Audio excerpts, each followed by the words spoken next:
திரும்பி வந்தாச்சு. இது ஸ்டோன் பி டோன்ஸ். யூனிகான் தி வாரியர் என்ட்ரன்ஸோட முந்தைய எபிசோட்ல தொடர்ந்து ஆவி ஆட்களை ஏவி வேற வில்லியான நைன் டெயில் ஃபாக்ஸை கண்டுபிடிச்சு தொடச்சிட்டு போறாங்க. இவங்கள அவ ஒரு மேஜிக் கப்பல்ல மாட்டி விட்டுட்டு எஸ்கேப் ஆயிரா. அவங்களை அழிக்க நிறைய பேய் கடல் கொள்ளையர்களும் வராங்க. அவங்களையும் சமாளிச்சுக்கிட்டு வெளியே போக்குறதுக்கான வழியும் தேட மிலிண்டா தன்னோட முழு பவரை பயன்படுத்துறா. கடலுக்குள்ள அடைக்கப்பட்ட ஏதோ ஒரு விலங்கு இவளோட சக்தினால வெளியே வந்துருச்சு. அது இங்குட்டும் அங்குட்டுமா போற வர கப்பல் எல்லாத்தையும் முழுசா முழுங்க. இதுக்கப்புறம் என்ன ஆச்சுங்கிற கதையை தான் நம்ம இந்த வீடியோல பார்க்க போறோம். அதுக்கான ஃபுல் வீடியோ லிங்க் டிஸ்கிரிப்ஷன்ல இருக்கு. மறக்காம செக் பண்ணி பாருங்க. இந்த வீடியோ பிடிச்சா லைக் பண்ணுங்க, ஷேர் பண்ணுங்க. இப்போ வாங்க வீடியோக்குள்ள போலாம். கப்பல்ல இருந்து மந்திரத்தை உடைச்சிட்டு அவங்க தப்பிச்சிட்டாங்கன்ற விஷயம் வில்லிக்கு தெரிய வருது. அவர் ரொம்பவே கோவப்படுறா. மிலிண்டா ஃபர்ஸ்ட் இருந்த விட இப்போ ரொம்ப ஸ்ட்ராங்கா இருக்கான்னு சொல்லிட்டு யோசிக்கிறப்போ அந்த ராட்சச ஆக்டோபஸ் கரைக்கு வந்து அட்டகாசம் பண்ணுது. அதுக்கிட்ட இருந்து தப்பிச்சாங்கன்னு ஓடிட எட்ரெட், கருப்பு சூனிக்காரி, கெப்பானிக்கஸ், துறவி எல்லாரும் அதுக்கிட்ட இருந்து நகரத்தை காப்பாத்துறதுக்காக போராடுறாங்க. தன்னோட சக்தியை பயன்படுத்தி காஸ்மிக் உலகத்துல அதோட சோலை கண்ட்ரோல் பண்ண துறவி நினைக்கிறாரு. 10-15 கண்ணு இருக்கிற அந்த மிருகத்துக்கு வசியம் பண்றப்போ ஒரு கண்ணு மூலம் தான் கண்ட்ரோல் ஆகுது. வசியமாகுது, முழுமையா ஆகல. கெப்பானிக்கஸ் ஒரு பக்கமும் எட்ரெட் ஒரு பக்கமும் சண்டை போறாங்க. அடைபட்டு கடந்த இந்த மிருகத்தை எழுப்பிடுது கருப்பு சுனிக்காரி. அவளோட அபரிவிதமான சக்தி வெளிப்பட்டதுனாலதான் அந்த சீல் உடஞ்சி வெளியே வந்திருக்கு. அவ அளவுக்கு இங்க யாருக்குமே சக்தி கிடையாது. அதனால சும்மா சமாளிக்கிறாங்களே தவிர ஜெயிக்க முடியல. வேற வழி இல்ல, நம்ம இதுல ஜெயிக்கணும்னா அவனோட முழு சக்தியும் வேணும்னு எட்ரெட் சொல்ல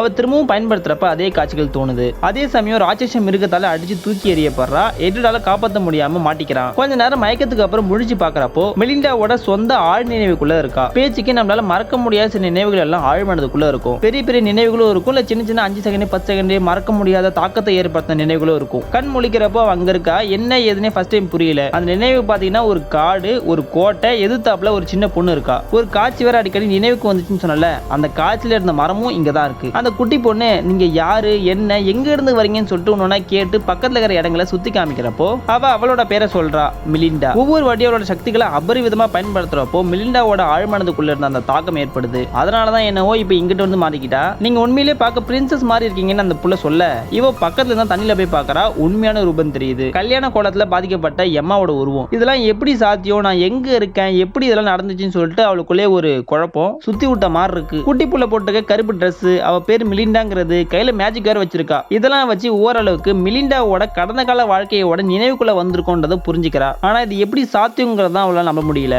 இது நினைவுன்றதுனால ஃபர்ஸ்ட் ஆஃப் ஆல் இவ்வளவு பத்தின விஷயங்களை வந்து மிலிண்டா கிட்ட சொல்ல முடியாது. சொன்னாலும் ஃபர்ஸ்ட் புரியாது. ஆனா இங்க இருந்து தப்பிக்கணுமே, அதுக்கு ஃபர்ஸ்ட் இவ்வளவு பத்தின விஷயங்கள் வந்து அவளுக்கு முழுசா தெரியணும். அப்படின்னா தான் ஏதாவது ஒரு விஷயத்தை கண்டுபிடிச்சு ஹெல்ப் பண்ணி தப்பிக்க வைக்க முடியும். அவ கேட்கறதுக்கு நான் எதிர்காலத்துல இருந்து வந்திருக்கேன், அப்பாற்பட்டதுல இருந்து வந்திருக்குன்னு மொட்டையா சொல்றா. அவ ரியாக்ஷன்லயே தெரிஞ்சு போச்சு அவளுக்கு புரியல. குட்டி புள்ள தானே, ஆனா ஹெல்ப் பண்ணணும்னு நினைக்கிறா. அவளோட மேஜிக் எவ்வளவு பவர்ஃபுல்னு விட்டு காமிக்கிறப்போ அங்க பக்கத்துல இருந்த கிணத்துல அடிச்சு உடச்சிடுது. அவங்க அப்பா கோவப்பட்டுக்கிட்டு கோட்டையில இருந்து வெளியே வரப்போ அங்க இருந்து தப்பிச்சு போயிறாங்க. அங்க இருந்து ஓடிட்டே அதே சமயம் ரியல் வேர்ல்ட்ல இனிமே நீ எங்க கூட வராத, அது ரொம்ப ஆபத்தா இருக்கும்னு நட்டாத்து கடலை விட்டுட்டு போனாங்கல்ல எம்மாவோட ஃபேன்சி. அவன் ஒரு மரக்கட்டையில துடுப்பை போட்டுக்கிட்டு அவங்க போன திசையை நோக்கி வரான். ஒரே பனிமூட்டம், குளிர், 8 திசைக்கும் எவனையுமே காணா. ஆனா எம ஆபத்துல இருக்கான்னு அவளை காப்பாத்தியே ஆகணும்ன்ற குறிக்கோளோட தொடர்ந்து வர எதிர்த்தாப்புல நிக்கிற கப்பலை பாக்குறான். ஆனா அது ரொம்ப அமைதியா இருக்கு. கீழே இருந்துகிட்டே யாராவது இருக்கீங்களா, ஹலோ ஹலோன்னு கத்துறான். ஆனா யாரையுமே காணா. வர்றாப்லே தெரியல.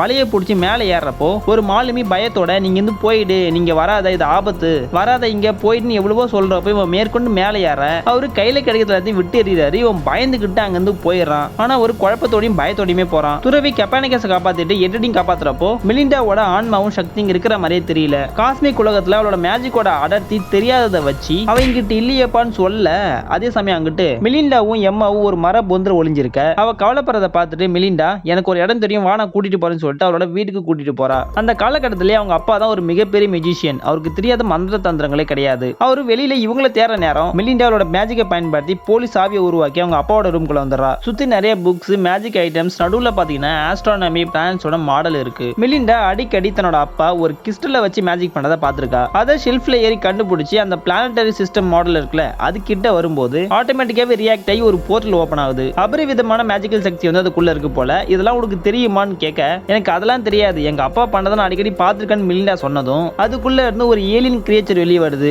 அம்பிட்டு தான் அங்கிட்டு இங்கிட்டுமா கிடைக்கிற கேப்ல போய் ஒளிஞ்சிக்க அந்த ஆரா மூலியமா அந்த மேஜிக்கல் பவர் ரியாக்ட் ஆகும் போது அந்த உணர்வு ஏற்பட்டு அவங்க அப்பா வேக வேகமா இங்க வந்துடுறாரு. என்ன காரியம் பண்ற மிலிண்டான்னு புடிச்சு கத்த ஏலியன் கிரியேச்சரை அதுக்குள்ளேயே அடிச்சிட்டு அந்த கிறிஸ்டலை எஜெக்ட் பண்ணிடுறாரு. இது ரொம்பவே பவர்ஃபுல்லான மேஜிக்கல் கிறிஸ்டல். உன்ன மாதிரி சின்ன குழந்தைங்க வச்சு விளையாடக்கூடிய டாய் கிடையாது இது, புரிஞ்சுதா? ஆமா, இந்த புள்ள யாரு, அவர்கிட்ட சொன்னா இதை ஹெல்ப் பண்ணுவாருன்றதுனால மிலிண்டா எம்மா பத்தின விஷயங்களை சொல்றா. அவளுக்கு புரிஞ்சதை இப்படி போட்டு அப்படி போட்டு திருப்பிலாம் போட்டு சொல்ல அவருக்கு புரிஞ்சாப்லே தெரியல. டக்குன்னு அவரோட கண்ணு காஸ்மிக் வேர்ல்ட்ல அந்த துறவி இருப்பாப்ல அவரோட கண்ணாட்டம் மாற ஆரம்பிக்குது. ஒருவேளை காஸ்மிக் வேர்ல்ட்ல இருக்கிற அந்த துறவி கூட கனெக்ஷன் ஏற்பட்டுச்சா இல்லன்னு தெரியல. கொஞ்ச நேரத்துக்கு அப்புறம் இவ இந்த காலகட்டத்தை சேர்ந்தவ கிடையாது. இவ ஃபியூச்சர்ல இருந்து வந்திருக்கா, எதிர்காலத்துல இருந்து. இது கொஞ்சம் சிக்கலான விஷயம். கேட்டுட்டு மிலிண்டா ஆச்சரியப்படுறா. அந்த சமயம் அங்கிட்ட அவளோட அம்மா வந்துடுறாங்க. கடல்ல எம்மாவோட ஃபேன்ஸே எங்க போறதுன்னு தெரியாம அங்கேயே சுத்தி திரியறான். இம்புட்டு பெரிய கடல்ல நான் எங்கடா போறது, இந்த குளிர் வேற அதிகமா இருக்குன்னு புலம்பிட்டே வர வேற வழி இல்லாம திரும்பவும் அவன் அந்த கப்பல் இருந்த திசையை நோக்கியே போறான். உங்களுக்கு பிடிக்குதோ பிடிக்கலையோ நான் வந்துதான் ஆவன்னு சொல்லிட்டு கப்பல்ல ஏறி உள்ள வர சுத்தி முத்தி யாருமே இல்ல. சில இடங்கள நகைக்கீரல்களை பாக்குறான். புகை மண்டலம் மெல்ல மெல்ல மறைஞ்சு தெளிவான வானம் தெரியுது. அன்னைக்கு பௌர்ணமி. இங்க இருந்த மாலுமிகளையும் ஆட்களையும் மனித ஓனாய் அடிச்சு நாசமாக்கிருக்கு. சுத்த முழு பௌர்ணமின்றதுனால அதோட ஆக்ரோஷத்தை கட்டுப்படுத்த முடியல. தன்னோட ஆட்களையே யார் என்னன்னு தெரியாம போட்டு தள்ள ஆரம்பிச்சிருக்கு. பார்த்து பயந்து ஓடுற சமயம் அந்த ஓனாய் இவர்களையும் கண்டுபிடிச்சு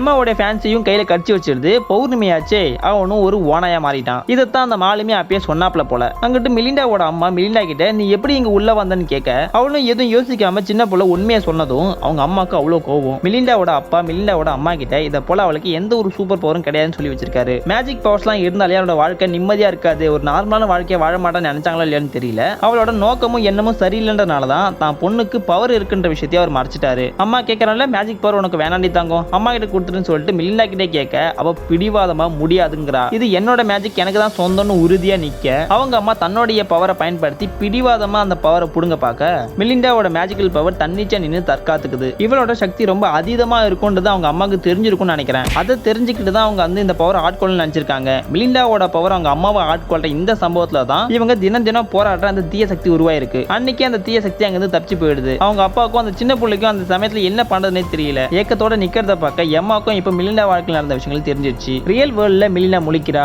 எம்மாவோட ஆன்மாவை பார்த்து நீ எப்படி என்னோட வாழ்க்கையை பார்க்கலாம்னு சொல்லிட்டு கோவப்படுறா. வெளியில எட்ரடு கெப்பானிகஸ் துறவிலாம் போராடிட்டு இருக்காங்க. இவ வந்து பாக்குறப்ப சூழ்நிலையே வேற மாதிரி இருக்கு. ஸ்டார்டிங்ல பாத்தீங்கன்னா எம்மாவோட உடல்ல மிலிண்டாவோட பவர் இருக்கும். இப்போ மிலிண்டாவை வந்து எம்மாவோட உடல்ல இருக்கா. எம்மா உடலுடைய ஃபுல் கண்ட்ரோலுமே மிலிண்டா கிட்ட இருக்கு. இப்போ உச்சக்கட்ட கோவத்துல இருக்க அந்த ராட்சசம் இருக்கும் கெப்பானிகஸ் அடிச்சு தர மட்டமாக்கிடுது, சுக்கு நூறாக்கிடுது. மிலிண்டாக்கு ஆல்ரெடி உச்சக்கட்ட கோவம். இப்ப இதை பார்த்துட்டு அதீத சக்திகள் வெளிப்படுது. அந்த மிருகத்தோட உள்ள போயிட்டு சுக்கு நூறா அடிச்சு பீஸ் பீஸா ஆக்கிடுறா. வானத்துல இருந்து அந்த மிருகத்தோட சிறிய பாகங்கள் விழ கெப்பானிகஸோட உடைந்த பாகங்கள் தான் அங்க கிடக்குது. கெப்பானிகஸை எப்படி திரும்ப கொண்டு வர போறாங்க, எம்மாவோட ஃபேன்சியான அந்த பயபுலைக்கு என்ன ஆச்சுங்கிற கதையெல்லாம் நம்ம நெக்ஸ்ட் வீடியோல பார்க்கலாம். இந்த வீடியோ பிடிச்சிருந்தா லைக் பண்ணுங்க, ஷேர் பண்ணுங்க. இதே போல அனிமேஸ் கார்ட்டூன் அனிமேட்டட் சீரிஸோட தமிழ் ஸ்டோரி எக்ஸ்பிளனேஷன் நம்ம சேனல்ல இருக்கு. பார்த்துட்டு பிடிச்சிருந்தா சப்ஸ்கிரைப் பண்ணுங்க. தேங்க்ஸ் ஃபார் வாட்சிங்.